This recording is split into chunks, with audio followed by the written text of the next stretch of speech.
عتیق احمد صاحب کا. میرا سوال یہ ہے کہ فوٹو اور ویڈیو یہ حرام ہیں یا مکروہ ہیں؟ اگر یہ غلط ہیں تو ہم کیوں ٹی وی کے ذریعے آپ کے اور دوسرے پروگرام دیکھتے ہیں؟ اس کے بارے میں کچھ کہیے. دیکھیے، چھوٹی سی بات بتا دوں آپ کو کہ تصویر کشی جو حرام ہے، نمبر ایک تو قرآن میں نہیں حرام. یہ حرمت جو ہے قرآن سے ثابت نہیں ہے، حدیث سے ثابت ہے. لیکن اس وقت تصویر بنائی جاتی تھی ہاتھ سے، برش سے، قلم سے. وہ حرام ہونا اس کا آج بھی متفق علیہ ہے. کسی جاندار کی تصویر بنانا، کسی جاندار کا مجسمہ تراشنا، یہ دونوں حرام، مطلق حرام.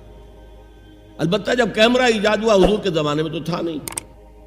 نئی چیز جب بھی آتی ہے تو اختلاف تو ہو جاتا ہے. اس لاؤڈ سپیکر کے بارے میں ہو گیا تھا. جب یہ نیا نیا آیا ہے تو مولانا اشرف علی تھانوی جیسی شخصیت نے کہا کہ اس پر اذان نہیں دی جا سکتی، اس پر خطبہ نہیں دیا جا سکتا، اس پر نماز نہیں پڑھائی جا سکتی.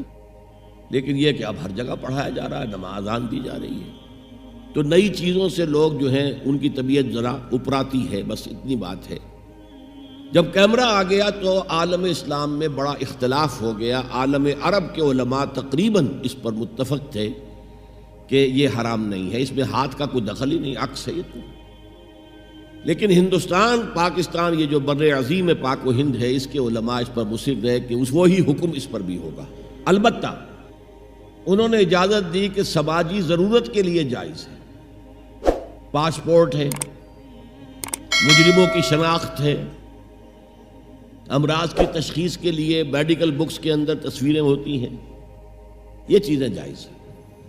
اسی کو ہم نے ایکسٹینڈ کیا ہے کہ اگر ہماری عام سماجی ضرورتوں کے لیے جائز ہے تو دینی ضرورت کے لیے اس سے کہیں زیادہ جائز ہے. ظاہر بات ہے کہ جو تقریر کسی کی آپ ویڈیو پر دیکھیں گے، آڈیو پر وہ اثر نہیں ہوتا.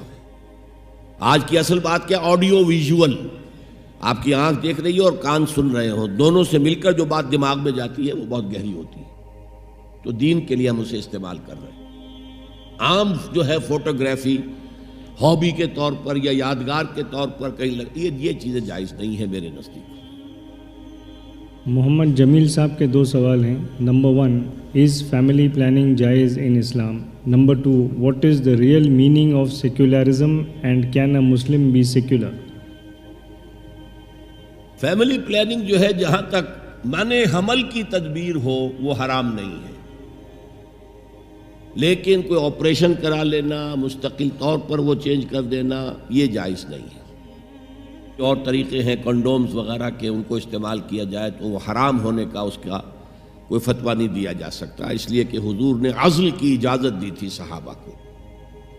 عزل کا پتہ نہیں مطلب آپ سمجھتے ہیں، یعنی مجھے شرم آتی ہے کہ میں اسے بیان کروں آپ کے سامنے.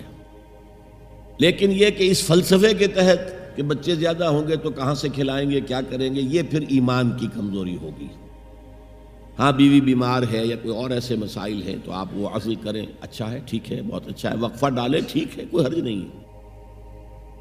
اچھا، جہاں تک دوسرا سوال ہے، کوئی مسلمان، بلکہ میں اب مسلمان نہیں کہتا، پھر مومن کہوں گا، کوئی مومن سیکولر نہیں ہو سکتا. اس لیے کہ اسلام تو نظام اور مذہب دونوں کا مجموعہ ہے. عقائد بھی ہیں، عبادات بھی ہیں، سوشل کسٹمز بھی ہیں، اس کا سیاسی نظام بھی ہے، اس کا معاشی نظام بھی ہے، اس کا سماجی نظام بھی ہے. تو وہ تو ایک نظام ہے. کوئی شخص جو ہے سیکولر ہونے کا مطلب یہ ہے کہ اس نظام سے ہمیں کوئی